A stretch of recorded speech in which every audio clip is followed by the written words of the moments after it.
Welcome to be Physicsified once again my future PGTs and TGTs. भैया आज हम लोग बात करेंगे डायमेंशंस के आगे। हमारा जो सेशन है आज वेक्टर कैलकुलस का है, वेक्टर क्वांटिटीज के बारे में बात करेंगे। वेक्टर क्वांटिटीज जिन्हें कहते हैं सदिश राशियां। हिंदी मीडियम के जो हमारे छात्र जो देख रहे हैं वीडियोस उनके लिए, तो सदिश राशियां क्या होती हैं भैया? तो वेक्टर जो वर्ड है वो डिराइव्ड है लैटिन वर्ड से जिसका मतलब होता है कैरियर। और जो हमारा कैरियर है जो हमें एक जगह से दूसरी जगह ले जा रहा है, अगर उसे उस जगह का डायरेक्शन नहीं पता, उस जगह का पता नहीं पता, तो क्या वो बताओ हमें वहां ले जा पाएगा? वो हमें नहीं ले जा पाएगा। तो वेक्टर का जो ताल्लुक है फिजिक्स में वो डायरेक्शन से है। किससे है? डायरेक्शन से। तो भैया दो तरीके की क्वांटिटीज होती हैं, एक वो जिनमें डायरेक्शन कोई इंपॉर्टेंट रोल प्ले नहीं करता, जैसे 2 kg हम कोई सामान लाए, 2 kg तुम कोई सामान लाए, दोनों सामानों को मिला दिया, टोटल हो गया 4 kg। बोलो हो गया कि नहीं हो गया? लेकिन अगर किसी ऑब्जेक्ट पे 2 न्यूटन फोर्स मैंने लगाया, 2 न्यूटन फोर्स तुमने लगाया, तो क्या वो 4 न्यूटन होगा? वो 4 न्यूटन भी हो सकता है, वो 0 न्यूटन भी हो सकता है, और 0 और 4 के बीच की भी कोई वैल्यू हो सकती है, जो डिपेंड करेगा कि हमने जो 2 फोर्स लगाए 2 न्यूटन के, वो किस किस डायरेक्शन में लगाए। इसका मतलब फोर्स की कैलकुलेशन के केस में डायरेक्शन इंपॉर्टेंट है, लेकिन जब हम 2 kg जोड़ रहे थे तो डायरेक्शन इंपॉर्टेंट नहीं था। तो भैया दो तरीके की क्वांटिटीज होती हैं, एक होती है स्केलर क्वांटिटीज। स्केलर क्वांटिटीज वो होती हैं जिनके पास मैग्नीट्यूड होता है और डायरेक्शन नहीं होता। वेक्टर क्वांटिटीज वो होती हैं जिनके पास मैग्नीट्यूड होता है, डायरेक्शन होता है, और जिन्हें ओबे करने के लिए स्पेशल लॉज की जरूरत होती है, जिन्हें हम कहते हैं वेक्टर लॉज। पढ़ेंगे आगे चल करके ट्रायंगल लॉ और पैरेललोग्राम लॉ। तो भैया 3 तरीके के स्पेशल लॉज की जरूरत होती है वेक्टर क्वांटिटीज को ऑपरेट करने के लिए, ऐड करने के लिए, सब्ट्रैक्ट करने के लिए। ऐसी क्वांटिटीज को वेक्टर क्वांटिटीज कहते हैं जो इन तीनों क्राइटेरिया को फुलफिल करेगी। कौन से तीनों क्राइटेरिया? मैग्नीट्यूड होना चाहिए, डायरेक्शन होना चाहिए, स्पेशल लॉज को फुलफिल करना चाहिए। वेक्टर लॉज के द्वारा ही उनका ऑपरेशन पॉसिबल है, एडिशन और सब्ट्रैक्शन पॉसिबल है। ये तीसरी कंडीशन लाना जरूरी था। क्यों जरूरी था? क्योंकि कुछ क्वांटिटीज ऐसी थी जैसे इलेक्ट्रिक करंट। इलेक्ट्रिक करंट के पास मैग्नीट्यूड भी होता है, डायरेक्शन भी होता है, but it is not a vector quantity. Vector quantity नहीं है वो, क्योंकि वो वेक्टर लॉज को ओबे नहीं करती। क्योंकि वो वेक्टर लॉज को ओबे नहीं करती, उसके ऑपरेशन के लिए वेक्टर लॉज की जरूरत नहीं होती, इसलिए वो वेक्टर क्वांटिटी नहीं है। तो ऐसी क्वांटिटीज जो इन तीनों क्राइटेरियाज को फुलफिल करती हैं उन्हें कहते हैं वेक्टर क्वांटिटी। अब बात करते हैं भैया representation of a vector quantity. कैसे रिप्रेजेंट करते हैं वेक्टर क्वांटिटी को? तो 2 तरीके हैं। एक है सिंबॉलिक मेथड। सिंबॉलिक मेथड मतलब कि हम इंडिकेट करना चाहते हैं कि f is a vector quantity, तो भैया f के ऊपर एरो लगा देते हैं। f के ऊपर क्या लगा देंगे? एक सिंपल एरो लगा देंगे। तो सिंपल इट्स एन इंडिकेशन, एक इंडिकेशन है कि f एक वेक्टर क्वांटिटी है। प्रिंटिंग टेक्नोलॉजी में हम बोल्ड लेटर्स में प्रिंट कर देते हैं तो वो वेक्टर क्वांटिटी को इंडिकेट करता है। तो ये हो गया सिंबॉलिक मेथड। दूसरा हो गया ग्राफिकल या ज्योमेट्रिकल मेथड। जैसे आप ग्राफ में करते हैं, स्केलिंग करते हैं, किसी चीज को रिप्रेजेंट करने के लिए ज्योमेट्री में स्केलिंग करते हैं। जैसे 100 न्यूटन का फोर्स ईस्ट डायरेक्शन में लग रहा है, आपको रिप्रेजेंट करना है, तो एक एरो बना देंगे। स्केलिंग करके एक एरो बना देंगे। 100 न्यूटन के लिए कह देंगे भाई 10 centimetre is equal to 1 newton, और 10 सेंटीमीटर का एक एरो बना देंगे ईस्ट डायरेक्शन में। तो ये जो एरो है, ये एरो जो है वेक्टर को रिप्रेजेंट करेगा। ये जो स्टार्टिंग पॉइंट है, ये इसे कहते हैं टेल ऑफ द वेक्टर। ये एरो हेड कहलाता है और ये डायरेक्शन को रिप्रेजेंट करता है वेक्टर की। और जो लेंथ है एरो की, ये लेंथ जो है वेक्टर के मैग्नीट्यूड को रिप्रेजेंट करती है। So that is how we represent a vector. अब बात करते हैं भैया कि वेक्टर को हम कैसे ऑपरेट करेंगे, एडिशन कैसे करेंगे, सब्ट्रैक्शन कैसे करेंगे। लेकिन उससे पहले सीख लेते हैं टाइप्स ऑफ वेक्टर्स, कि कितने टाइप के वेक्टर्स होते हैं। तो भैया प्रोमिनेंट वेक्टर्स की बात करेंगे केवल हम लोग। सबसे पहले बात करते हैं इक्वल वेक्टर्स की। ऐसे वेक्टर्स जिनका मैग्नीट्यूड और डायरेक्शन सेम होता है, ऐसे वेक्टर्स जिनका मैग्नीट्यूड और डायरेक्शन सेम होता है, वो कहलाते हैं इक्वल वेक्टर्स। क्या कहलाते हैं वो? इक्वल वेक्टर्स कहलाते हैं। उसके बाद बात करते हैं पैरेलल वेक्टर्स की। तो पैरेलल वेक्टर्स वो होते हैं जिनका डायरेक्शन सेम होता है, मैग्नीट्यूड सेम हो भी सकता है, नहीं भी हो सकता है। तो ऐसे वेक्टर्स पैरेलल वेक्टर्स कहलाते हैं। मतलब all equal vectors are parallel vectors, but all parallel vectors may और may not be equal vectors. उसके बाद बात आती है एंटी पैरेलल वेक्टर्स की। एंटी पैरेलल वेक्टर्स क्या होते हैं? जो अपोजिट डायरेक्शन में लगते हैं। मैग्नीट्यूड की बात फिर वही, हो भी सकता है बराबर, नहीं भी हो सकता, it doesn't matter. Anti parallel मतलब they are in opposite direction, they are acting at an angle of 180 degree. तो ऐसे वेक्टर्स क्या कहलाते हैं? एंटी पैरेलल वेक्टर्स कहलाते हैं। याद रखो, वेक्टर में एंगल जो मेजर करते हैं हमेशा टेल टू टेल करते हैं। The correct method of measuring the angle between the vectors is always from tail to tail minded। और वेक्टर को ड्रैग करके कहीं भी ले जाया जा सकता है, उसके ऊपर कोई फर्क पड़ने वाला नहीं है। उसका मैग्नीट्यूड और डायरेक्शन अनचेंज रहे अगर, और हम उसे ड्रैग करते रहे तो कहीं भी ड्रैग करके ले जाएं, vector will remain unchanged. Vector does not change. तो भैया इक्वल वेक्टर हो गए, पैरेलल हो गए, एंटी पैरेलल हो गए। उसके बाद कोलिनियर वेक्टर्स जो एक ही लाइन में लगते हैं, कोप्लेनर वेक्टर्स जो एक ही प्लेन में होते हैं, कंकरेंट वेक्टर्स जो एक ही पॉइंट पर लगते हैं। बहुत सारे वेक्टर्स हैं। मेन वेक्टर्स पर आते हैं जीरो वेक्टर या नल वेक्टर कहते हैं। अगर दो इक्वल वेक्टर क्वांटिटीज हैं, अपोजिट डायरेक्शन में लग रही हैं, तो उनका जो रिजल्टेंट होगा that will always be a zero vector, that will always be a null vector. उसके बाद आता है यूनिट वेक्टर। ये बहुत इंपॉर्टेंट है यार। यूनिट वेक्टर क्या होता है? यूनिट वेक्टर नाम से पता चल रहा है जिसका मैग्नीट्यूड 1 है, जिसका मैग्नीट्यूड 1 है और डायरेक्शन थाली का बैगा नहीं है, इसका खुद का कोई डायरेक्शन नहीं होता। जिसके साथ लगा दोगे, जो क्वांटिटी एलएचएस में होगी, जो क्वांटिटी इधर होगी, जो डायरेक्शन उसका होगा, वही डायरेक्शन यूनिट वेक्टर का भी हो जाएगा। याद करो, कूलॉम्स लॉ में यूज करते हैं, न्यूटन्स लॉ ऑफ ग्रेविटेशन में यूज करते हैं। F = gm1m2/r²। F vector quantity है, gm1m2/r² स्केलर क्वांटिटी है। तो ये वेक्टर है, ये स्केलर है। क्या करते हैं, यहां पर आर कैप लगा देते हैं, कैप से डिनोट करते हैं इसको। नॉर्मल वेक्टर के ऊपर एरो लगाया जाता है, लेकिन यूनिट वेक्टर के ऊपर क्या लगाया जाता है? कैप लगाया जाता है। कैप से डिनोट करते हैं, आर कैप। और आर कैप बराबर होता है वेक्टर r/mod r। तो ये होता है यूनिट वेक्टर। यूनिट वेक्टर जिसका मैग्नीट्यूड 1 होता है और खुद का कोई डायरेक्शन नहीं होता, जो क्वांटिटी लेफ्ट हैंड साइड में होती है उसका जो डायरेक्शन होगा वही डायरेक्शन यूनिट वेक्टर का भी हो जाएगा। And for every vector you can define a unit vector. Say there is a vector c और आप उसके लिए यूनिट वेक्टर डिफाइन करना चाहते हैं c cap, then c cap is equal to vector c/mod c। तो किसी भी वेक्टर का अगर यूनिट वेक्टर निकालना है तो उसके मैग्नीट्यूड, उसके उस वेक्टर को डिवाइड कर दो उसके मैग्नीट्यूड से, and you will get the unit vector. उसके बाद 3 और यूनिट वेक्टर्स लिए गए जिन्हें कहते हैं orthogonal unit vectors. Orthogonal unit vectors. अब ये ऑर्थोगोनल यूनिट वेक्टर्स क्या होते हैं? भैया ऑर्थोगोनल का मतलब होता है म्यूचुअली परपेंडिकुलर। Mutually perpendicular.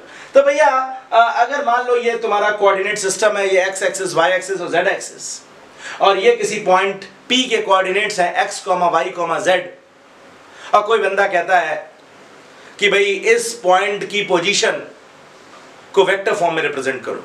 भाई x, y, z तो कोऑर्डिनेट्स हैं, x, y, z तो नंबर्स हैं, x, y, z तो स्केलर है, हमें तो वेक्टर फॉर्म में चाहिए। तो स्केलर को वेक्टर बनाने का तरीका, जहां हमारे पास मैग्नीट्यूड होता है लेकिन डायरेक्शन नहीं होता, तो डायरेक्शन के लिए हम यूनिट वेक्टर का इस्तेमाल कर सकते हैं। It does not change the magnitude. Unit vector इस्तेमाल करने का फायदा यह है कि मैग्नीट्यूड चेंज नहीं होता। क्यों नहीं चेंज होता? क्योंकि तुम्हें पता है 1 इज मल्टीप्लिकेटिव आइडेंटिटी।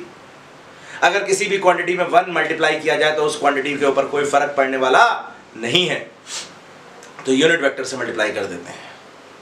तो हमने क्या किया कि x एक्सिस के लॉन्ग यूनिट वेक्टर ले लिया i कैप, y एक्सिस के लॉन्ग यूनिट वेक्टर ले लिया j कैप, और z एक्सिस के लॉन्ग यूनिट वेक्टर ले लिया क्या? k cap. अब भैया बता दिया बच्चे को कि x एक्सिस के लॉन्ग क्या हो गया? xi cap. पोजीशन क्या हो गई पार्टिकल की? xi cap. y एक्सिस के लॉन्ग क्या हो गई? yj cap. और z एक्सिस के लॉन्ग क्या हो गई? zk cap. Then the position vector of the particle will be xi cap plus yj cap plus zk cap। तो ये हमारा पोजीशन वेक्टर हो गया। तो ये टाइप्स ऑफ वेक्टर्स है फिलहाल। अब बात करते हैं ऑपरेशन ऑफ वेक्टर्स, और ऑपरेशन में मैं 3 प्रोमिनेंट ऑपरेशन डिस्कस करने हैं, addition of vectors, subtraction of vectors and multiplication of vectors. तो बात करते हैं एडिशन ऑफ वेक्टर्स की। एडिशन ऑफ वेक्टर्स को 2 प्रोमिनेंट पार्ट्स में डिवाइड कर सकते हैं। एक होता है head tail method, head tail method. याद करो वेक्टर के डायग्राम में टेल और हेड बताया था मैंने, तो हेड टेल मेथड, और दूसरा होता है टेल टेल मेथड। तो पहले हेड टेल मेथड की बात करते हैं। हेड टेल मेथड में 2 प्रोमिनेंट मेथड्स हैं। कौन कौन से? पहला है triangle law of addition of vectors. Triangle law of addition of vectors. Triangle law of addition of vectors क्या कहता है कि अगर ये वेक्टर ए है, ये वेक्टर बी है, और ए और बी को हमें ऐड करना है, तो पहले ए जितना बड़ा और जिस डायरेक्शन में है उतना बड़ा और उस डायरेक्शन में ए बना लो। फिर बी जितना बड़ा और जिस डायरेक्शन में है उतना बड़ा और उस डायरेक्शन में बी बना लो। फिर ए की टेल को बी के हेड से जोड़ दो, तो ये जो वेक्टर मिल रहा है ये इन दोनों का रिजल्टेंट वेक्टर कहलाता है। Vector r is equal to vector a plus vector b। r is the resultant vector, mind it. मतलब इफ 2 वेक्टर्स, ट्रायंगल लॉ का अगर हम स्टेटमेंट कहें, ऑफिशियल स्टेटमेंट, तो क्या आएगा? If 2 vectors can be represented by the 2 sides of a triangle, adjacent sides of a triangle, then the third side taken in reverse order, then the third side taken in reverse order represents their resultant। मतलब अगर किसी triangle की 2 sides 2 vectors को represent कर रही हैं, तो तीसरी साइड जो रिवर्स ऑर्डर में जा रही है, रिवर्स ऑर्डर माइंड इट, तो भैया रिवर्स ऑर्डर में जो ये वेक्टर आ गया r, ये इन दोनों के रिजल्टेंट को रिप्रेजेंट करता है, और यही हमारा ट्रायंगल लॉ है। अब ये रिवर्स ऑर्डर पे मैंने इतना एम्फेसाइज क्यों किया? क्योंकि अगर ये रिवर्स ऑर्डर नहीं होता, अगर ये हेड टेल सेम ऑर्डर में होते, ए बी और आर सेम ऑर्डर में हेड टेल कनेक्शन होते, अगर यहां ध्यान से देखो आर का जो रिजल्टेंट का हेड है वो बी के हेड से टकरा रहा है। अगर ऐसा ना होता, अगर वहां से आर की टेल शुरू होती और आर का हेड आकर के यहां ए की टेल से मिलता, तो फिर ये ट्रायंगल लॉ नहीं होता। फिर ये होता vector A plus vector B plus vector R is equal to 0। मतलब अगर कुछ सेट ऑफ वेक्टर्स मिल करके एक क्लोज्ड पॉलीगन बना लेंगे, एक क्लोज्ड फिगर बना लेंगे, तो उनका रिजल्टेंट ऑटोमेटिकली क्या हो जाएगा? 0 हो जाएगा। तो ये हमारा हेड टेल मेथड का पहला सेगमेंट है जिसका नाम है ट्रायंगल लॉ। ट्रायंगल लॉ के बाद आता है पॉलीगन लॉ, वो भी हेड टेल का है। अब भाई हमेशा थोड़ा ही जिंदगी में हमेशा ही थोड़े तुम्हें 2 वेक्टर मिलेंगे ऐड करने के लिए, कभी तो 2 से ज्यादा भी मिलेंगे यार। तो 2 से ज्यादा वेक्टर मिल गए तुम्हें, 3 मिल गए, 4 मिल गए, 5 मिल गए, say A B C D E 5 vector मिल गए, तुम्हें ऐड करना है। तो पहले तुमने ए जितना बड़ा और जिस डायरेक्शन में उतना बड़ा और उस डायरेक्शन में ए बना लिया, फिर ए की हेड से बी की टेल को जोड़ते हुए बी बना लिया, उसी डायरेक्शन में उतना ही बड़ा। फिर बी के हेड से सी की टेल को जोड़ते हुए जितना बड़ा सी दे रखा है उतना बड़ा उस डायरेक्शन में बना लिया। फिर डी और फिर ई भी इसी तरीके से हेड को टेल से जोड़ते हुए बना लिया। और लास्ट में क्या किया? पहले की टेल को आखिरी के हेड से मिला दोगे, वो हो जाएगा रिजल्टेंट वेक्टर। वो क्या हो जाएगा? Resultant vector r is equal to a plus B plus C plus D plus E. और अगर कुछ चमत्कार ऐसा हो जाए, कुछ गिवन सेट ऑफ वेक्टर्स का ओरिएंटेशन ऐसा हो कि e का जो हेड है वो अपने आप आके a की टेल से मिल जाए, मतलब वेक्टर बनाते बनाते, वेक्टर डायग्राम बनाते बनाते एक क्लोज्ड पॉलीगन अपने आप बन जाएगा, तो ऐसे वेक्टर्स का जो रिजल्टेंट है वो हमेशा 0 होगा। ऐसे सेट ऑफ वेक्टर्स का रिजल्टेंट हमेशा 0 होगा जो खुद एक क्लोज्ड पॉलीगन बना लेते हैं, माइंडेड। चलो भैया ये बात हो गई। ये हो गया हेड टेल मेथड के दोनों पार्ट्स, एक ट्रायंगल मेथड, ट्रायंगल लॉ, और एक पॉलीगन लॉ। पॉलीगन लॉ क्या कहता है कि जो वेक्टर्स दिए हुए हैं उनको आप बनाते जाएं एक क्लोज्ड पॉलीगन की फॉर्म में, हेड से टेल को कनेक्ट करते हुए, और पहले की टेल को आखिरी के हेड से ज्वाइन कर दें, तो जो ये वाला जो वेक्टर मिलेगा पहले की टेल को आखिरी के हेड से ज्वाइन करने वाला, वही रिजल्टेंट वेक्टर होगा। तो ये तो बात हो गई हेड टेल मेथड की। अब बात करते हैं टेल टेल मेथड की। तो टेल टेल मेथड में है parallelogram law of addition of vectors. Parallelogram law of addition of vectors क्या कहता है कि अगर दो वेक्टर्स हैं ए और B and they are represented by the two adjacent sides of a parallelogram A and B, तो इस पैरेललोग्राम का वो डायगोनल, मतलब पहले पैरेललोग्राम कंप्लीट करना पड़ेगा ना, मतलब तुम्हें तो ए और बी दिए हुए हैं केवल, तो पहले ए के पैरेलल ए बनाओगे, बी के पैरेलल बी बनाओगे, पैरेललोग्राम कंप्लीट कर लोगे, और फिर जो डायगोनल होगा जो इस कॉमन पॉइंट से पास होगा जहां पर ए और बी दोनों की टेल जुड़ी हुई है, उस diagonal, that diagonal will represent the resultant of the two vectors, vector R is equal to vector A plus vector B. ये रिजल्टेंट हो जाएगा इन दोनों का। मतलब अगर दो वेक्टर्स को किसी पैरेललोग्राम की दो एडजेसेंट साइड से रिप्रेजेंट किया जा रहा है, तो उस पैरेललोग्राम का जो डायगोनल होगा जो कॉमन पॉइंट से पास होगा, that diagonal will represent the resultant of the two vectors. अगर ध्यान से देखो तो पैरेललोग्राम ट्रायंगल लॉ की का रीफॉर्मुलेशन है, दूसरे तरीके से कह दिया भैया रिश्ता वही है, सोच नहीं है बस। जैसे ये वेक्टर ए है, ये वेक्टर बी है, तो अगर ये वेक्टर बी है तो ये भी तो वेक्टर बी है, और ये ए है, ये बी है, ये आर है, तो यही तो ट्रायंगल लॉ है। तो पैरेललोग्राम और ट्रायंगल लॉ मोर और लेस एक ही है, और दोनों का जो रिजल्टेंट का फॉर्मूला है वो भी एक ही है। क्या? अब पैरेललोग्राम लॉ से जो रिजल्टेंट आ रहा है उसका डायरेक्शन, उसका मैग्नीट्यूड क्या होगा? तो अगर ये ए है, ये बी है, तो आर इज इक्वल टू हो जाएगा under root A square plus B square plus 2ab cos theta. If the magnitude of vector A is A and if the magnitude of vector B is B और A और B के बीच में angle theta है, तो जो resultant है उसका magnitude हम डायरेक्ट इस फॉर्मूले से निकाल सकते हैं।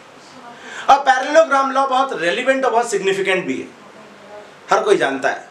अरे भाई बारिश ऐसे आ रही है, ये बारिश, और हवा ऐसे जा रही है, हवा, तो बारिश का डायरेक्शन, पानी की वेलोसिटी इस डायरेक्शन में है, रेन वाटर की, हवा की वेलोसिटी इस डायरेक्शन में है, तो रेन वाटर आएगा किधर, रेन वाटर किधर आएगा वो पता चलेगा जो पैरेललोग्राम बनाओगे उसके डायगोनल से पता चलेगा। इधर रेन वाटर बना दो, रेन वाटर की जो वेलोसिटी है, इधर बारिश की जो इधर रेन वाटर की वेलोसिटी आ जाएगी, इधर हवा की वेलोसिटी आ जाएगी, पैरेललोग्राम पूरा कर दो तो बारिश किधर आएगी, बारिश इधर आएगी, अम्ब्रेला इधर पकड़ के खड़ा होना पड़ेगा। बहुत क्वेश्चंस आते हैं इसमें बेस्ड। नाव वाले को पता है, जो नाव तुम लोग जाते हो घूमने, बोटिंग करते हो, तो नाव वाला जो है उसे पता है कि हमें किस डायरेक्शन में बोट को सेल करना है। अगर पानी का फ्लो इधर है, अगर पानी का फ्लो इधर है और उसे उधर जाना है, तो वह बोट को इधर भी सेल करेगा, इधर भी, तो पानी के फ्लो की वजह से वो जाएगा उधर ही, उसी तरफ पहुंचेगा।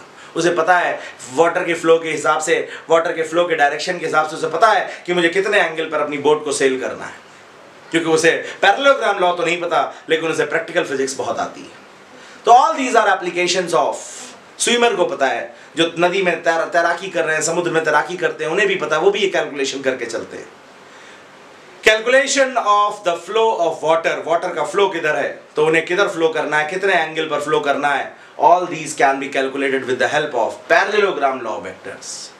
तो जो रिजल्टेंट वेक्टर है उसका मैग्नीट्यूड क्या होगा, under root A square plus B square plus 2ab cos theta. और थीटा क्या है? थीटा है angle between vectors A and B. अब क्योंकि आर एक वेक्टर है तो आर का डायरेक्शन इंपॉर्टेंट है कि आर किस डायरेक्शन में है।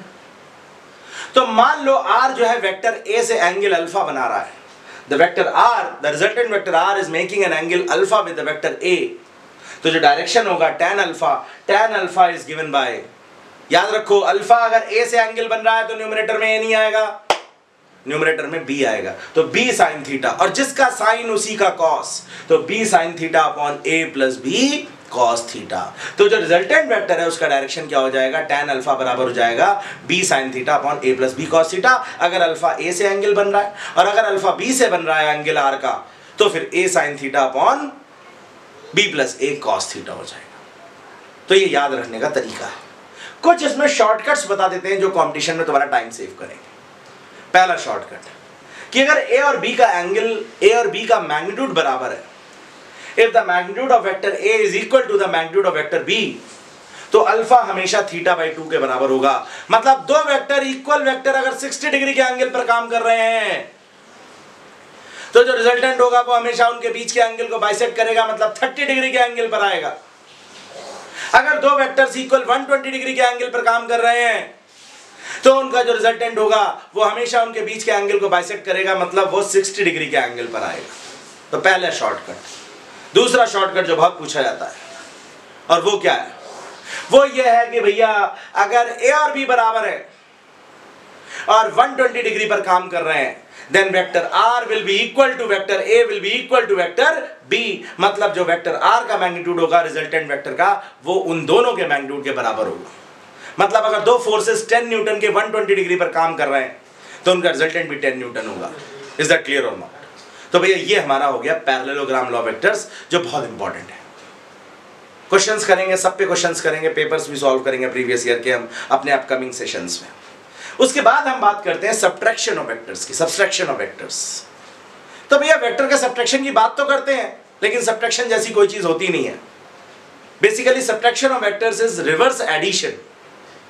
मतलब आई एम सेइंग कि vector r is equal to vector a minus vector b, then it is not actually vector a minus vector b, it is vector a plus minus vector b। मतलब ये vector a है और ये vector b है, हमें a में से b को सब्ट्रैक्ट करना है तो हम a के बराबर और उसी डायरेक्शन में a बना देंगे और b को पलट देंगे।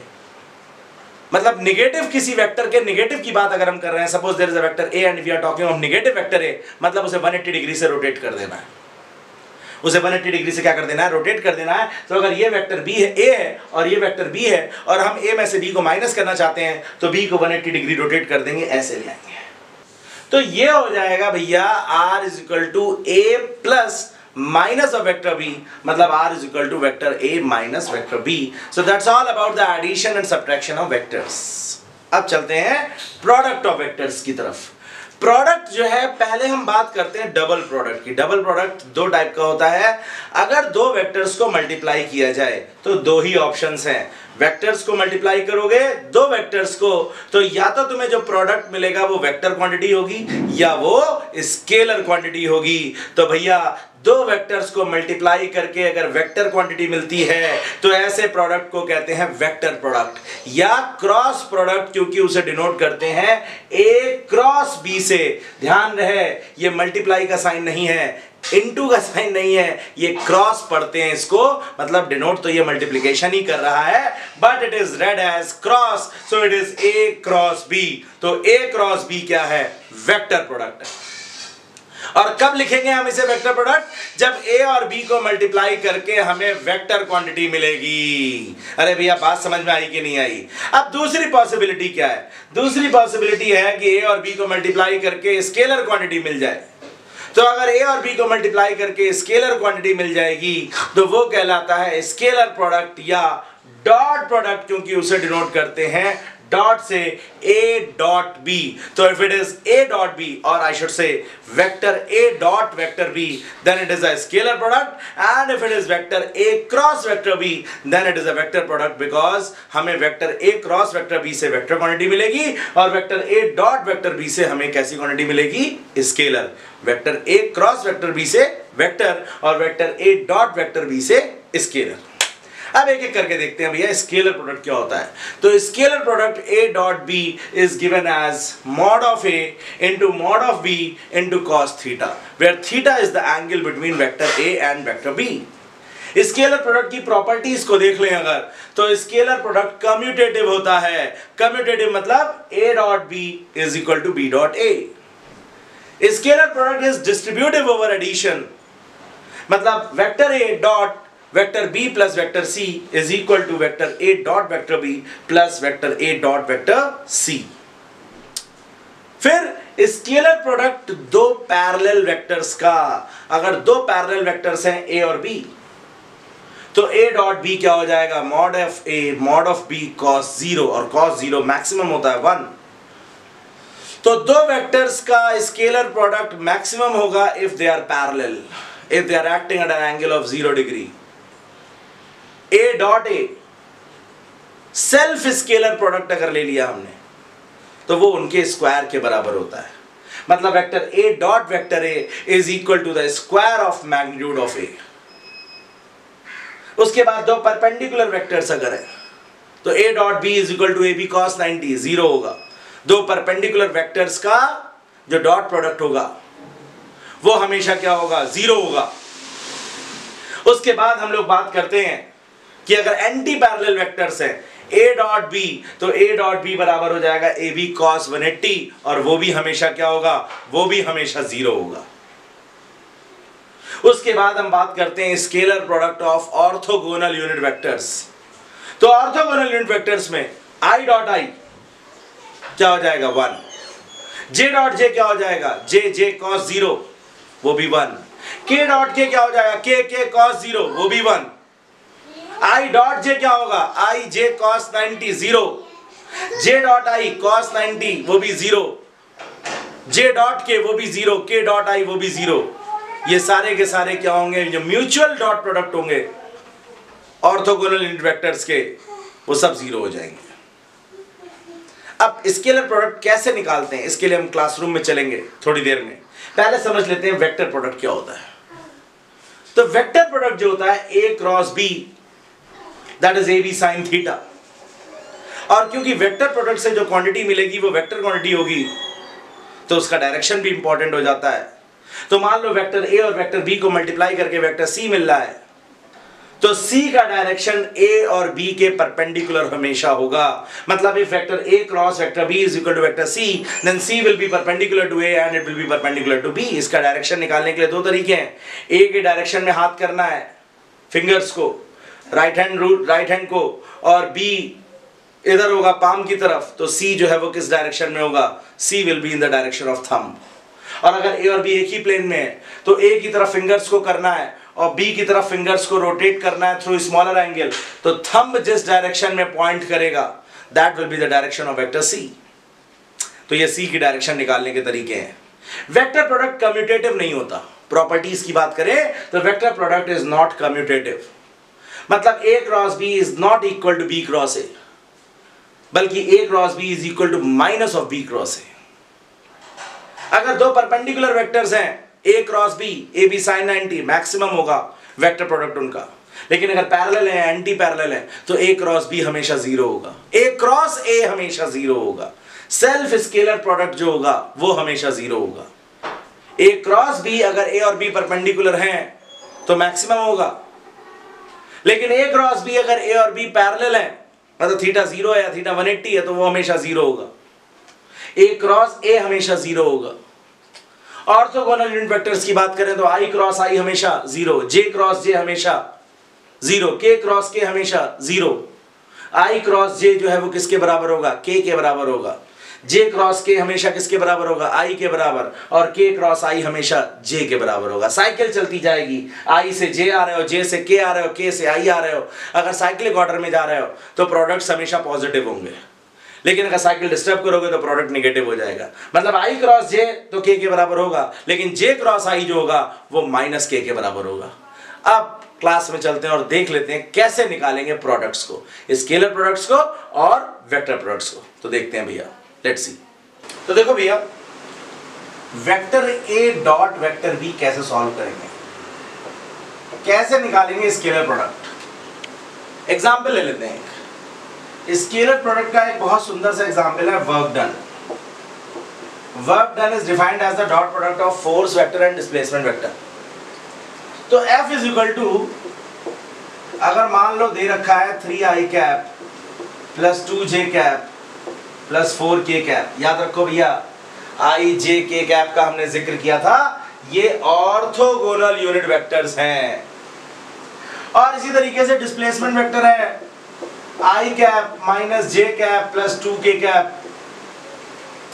और हमें वर्क डन निकालना है, तो वर्क डन कैसे निकालेंगे, देखो भैया, वर्क डन होता है F डॉट S। तो सिंपल सी प्रोसेस है यार। i डॉट i क्या होता है, i डॉट i होता है 1, तो ये हो गया 3 डॉट 1, 3 इंटू 1 मल्टीप्लाई कर दिया। i को j से मल्टीप्लाई करोगे 0 आ जाएगा, i डॉट j 0 होता है, i डॉट k 0 होता है, j डॉट i 0 होता है, j डॉट j ले लो, तो ये क्या हो गया 2 इंटू 1 2 माइनस 2, और ये क्या हो गया प्लस 8। तो ये क्या हो गया भैया, ये हो गया हमारा 9 जूल वर्क डन हो गया। तो सिंपल सी बात याद रखो, अगर हमें स्केलर प्रोडक्ट निकालना है, अगर हमें डॉट प्रोडक्ट निकालना है, तो आई के कोफिशिएंट्स को मल्टीप्लाई कर देना है, जे के कोफिशिएंट्स को मल्टीप्लाई कर देना है, और के कोफिशिएंट्स को मल्टीप्लाई कर देना है, और वो हमारा हो जाएगा स्केलर प्रोडक्ट। अब देखते हैं वेक्टर प्रोडक्ट कैसे आएगा। ए क्रॉस बी कैसे निकालेंगे? ए क्रॉस बी, ए की वैल्यू दे रखी है, सपोज ए की वैल्यू दे रखी है ए एक्स आई कैप प्लस ए वाई जे कैप प्लस ए जेड के कैप, और बी की वैल्यू दे रखी है बी एक्स आई कैप प्लस बी वाई जे कैप प्लस बी जेड के कैप। तो सिंपल तो मल्टीप्लाई कर ही सकते हैं हम, इसको मल्टीप्लाई करें, इसको करें, इसको करें, और फिर रीअरेंज करें, but that will take time. तो उसका एक शॉर्टकट है डिटरमिनेंट मेथड। कौन सा शॉर्टकट है? Determinant method. तो डिटरमिनेंट मेथड देख लेते हैं भैया। देखो, तो ए क्रॉस बी, देखो भैया, ए क्रॉस बी निकालने के लिए डिटरमिनेंट बना लेंगे, आई कैप, जे कैप और के कैप लिख लेंगे। अब वेक्टर ए में जो आई कैप का कोफिशिएंट है ए एक्स, जे कैप का कोफिशिएंट है ए वाई, और के कैप का कोफिशिएंट है ए जेड। इसी तरीके से बी में बी एक्स, बी वाई और बी जेड। तो भैया अगर हम बात करें ए क्रॉस बी की, तो पहले लिख लेते हैं आई कैप, और आई कैप लिखेंगे तो क्योंकि आई आता है जे और के क्रॉस प्रोडक्ट से, तो यहां पर जे और के कोफिशिएंट्स का क्रॉस मल्टीप्लिकेशन कर लेंगे। कैसे? ए वाई इंटू बी जेड और माइनस ए जेड इंटू बी वाई। ठीक है भैया। इसी तरीके से जे कैप, जो जे कैप है, जे कैप आता है के क्रॉस आई से, के क्रॉस आई। तो के और आई के जो कोफिशिएंट्स हैं उनको क्रॉस मल्टीप्लाई कर लेंगे, मतलब जे को हाइड कर लो, जे को क्या कर लो, हाइड। और के के साथ क्या आएगा, जे के साथ क्या आएगा, देखो भैया, जे के साथ आ जाएगा a z b x, cross multiply करोगे तो ये आ जाएगा ए जेड बी एक्स, और माइनस साइन के साथ ये क्या आ जाएगा, ए एक्स बी जेड आ जाएगा। बोलो आ जाएगा कि नहीं आ जाएगा? फिर के कैप क्या होता है? के कैप,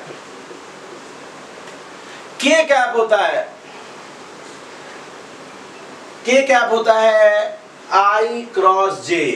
के कैप कैसे मिलता है? आई क्रॉस जे। तो आई और जे के कोफिशिएंट्स का क्रॉस मल्टीप्लाई कर लेंगे, मतलब यहां पर ए एक्स इंटू बी वाई और माइनस साइन के साथ ए वाई इंटू बी एक्स। तो ये हमारा हो जाता है भैया वेक्टर क्रॉस प्रोडक्ट। भैया वेक्टर प्रोडक्ट या क्रॉस प्रोडक्ट दोनों एक ही बातें हैं। तो ये तो हम ऐसे निकालते हैं।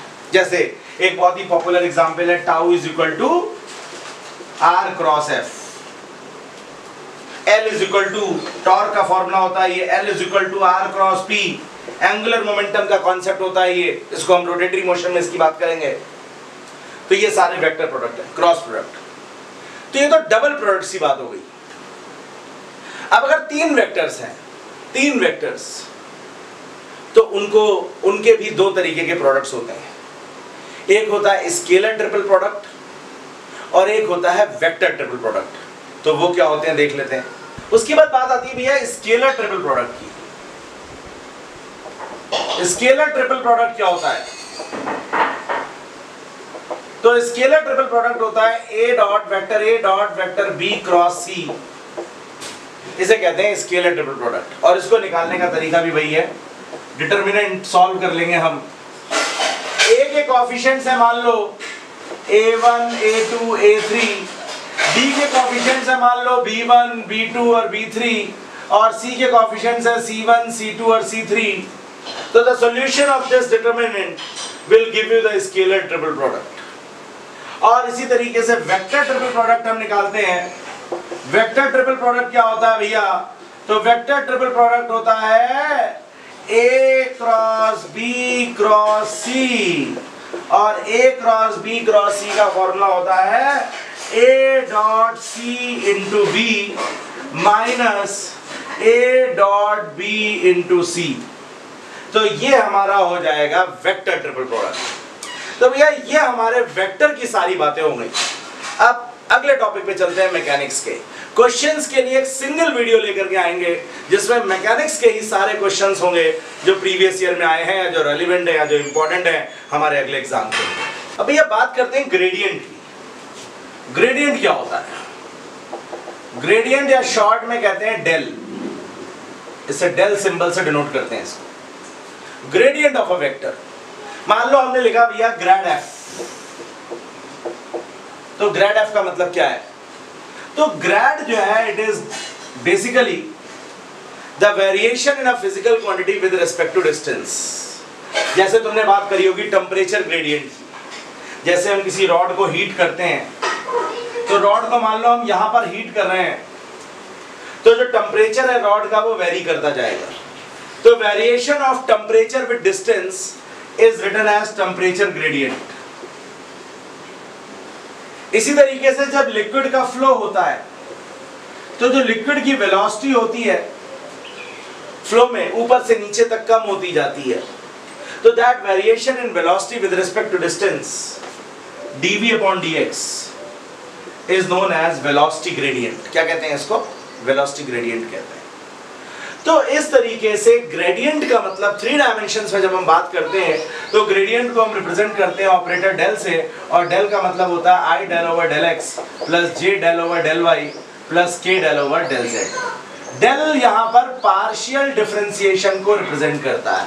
पार्शियल डिफरेंशिएशन, पार्शियल डिफरेंशिएशन मतलब x के रेस्पेक्ट में डिफरेंशिएशन होगा तो केवल x का होगा, y और z will be treated as constant here. यहाँ पर y के रेस्पेक्ट में डिफरेंशिएशन होगा, x and z will be treated constant. यहाँ पर z के रेस्पेक्ट में डिफरेंशिएशन होगा, x and y will be treated as constant. तो ये हमारा ग्रेडियंट हो गया। डेल ऑपरेटर डेल से रिप्रेजेंट करते हैं, नेबुला भी कहते हैं उसको। उसके बाद बात आती है डाइवर्जेंस ऑफ अ वेक्टर। तो डाइवर्जेंस का मतलब होता है डेल डॉट, मतलब किसी वेक्टर का अगर हम इस ऑपरेटर के साथ डॉट प्रोडक्ट ले लेते हैं तो उसे कहते हैं divergence of that vector. Divergence का बेसिकली मतलब फ्लक्स से होता है, फ्लो ऑफ फील्ड से होता है। तो डेल डॉट एफ मतलब डाइवर्जेंस ऑफ वेक्टर एफ, मतलब अगर हम डाइवर्जेंस एफ लिख रहे हैं मतलब इसका होगा क्या? डेल डॉट एफ, मतलब इसके साथ हम क्या ले लेंगे? वेक्टर डॉट प्रोडक्ट ले लेंगे, स्केलर प्रोडक्ट ले लेंगे, तो वो डाइवर्जेंस होगी। और जिन वेक्टर्स का डाइवर्जेंस जीरो होता है those are called as solenoidal vectors. Note कर सकते हो, उन्हें हम क्या कहते हैं? सोलेनॉइडल वेक्टर्स कहते हैं। ठीक इसी तरीके से कर्ल का मतलब क्या होता है? कर्ल,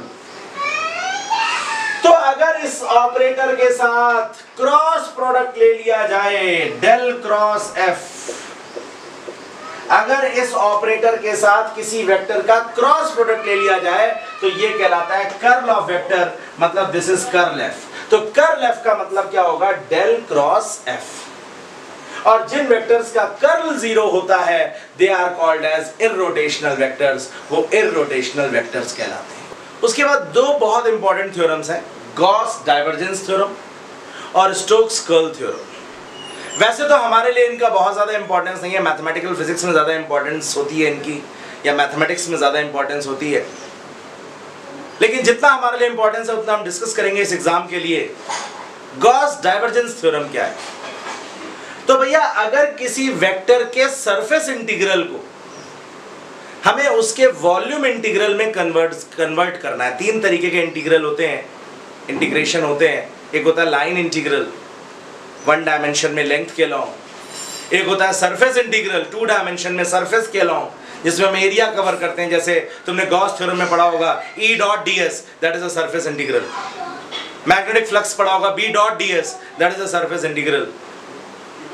तो सरफेस इंटीग्रल को अगर वॉल्यूम इंटीग्रल में कन्वर्ट करना है 3 डायमेंशन में तो गॉस डाइवर्जेंस थ्योरम का यूज होता है। Gauss divergence theorem f dot n ds, मतलब अगर वेक्टर f है कोई, उसका सरफेस इंटीग्रल है, so that is equal to the volume integral. ये 3 साइन जो लगे इंटीग्रेशन के, ये वॉल्यूम इंटीग्रेशन को शो कर रहे हैं, 1 for x, 1 for y, 1 for z। तो volume integral of divergence f dot dv, dv को आप अलग अलग dx dy dz भी लिख सकते हैं, या dx dy dz को मिला के dv भी लिख सकते हैं। तो सरफेस इंटीग्रल को वॉल्यूम इंटीग्रल में कन्वर्ट करना है तो हम यूज करेंगे किसका? गॉस डाइवर्जेंस थ्योरम का। और इसका हम यूज करते हैं इलेक्ट्रोमैग्नेटिक थ्योरी में कई सारे डेरिवेशंस में, जैसे जो मैक्सवेल्स इक्वेशंस जब तुम्हें बताएंगे इलेक्ट्रोमैग्नेटिक थ्योरी में, जो तुमने पढ़ी है कि जो मैक्सवेल्स फर्स्ट इक्वेशन है that is Gauss theorem, E dot ds is equal to 1 upon epsilon naught net charge enclosed within the Gaussian surface। मतलब integration E dot ds is equal to 1 upon epsilon naught q, surface integral of electric field is equal to 1 upon epsilon naught q।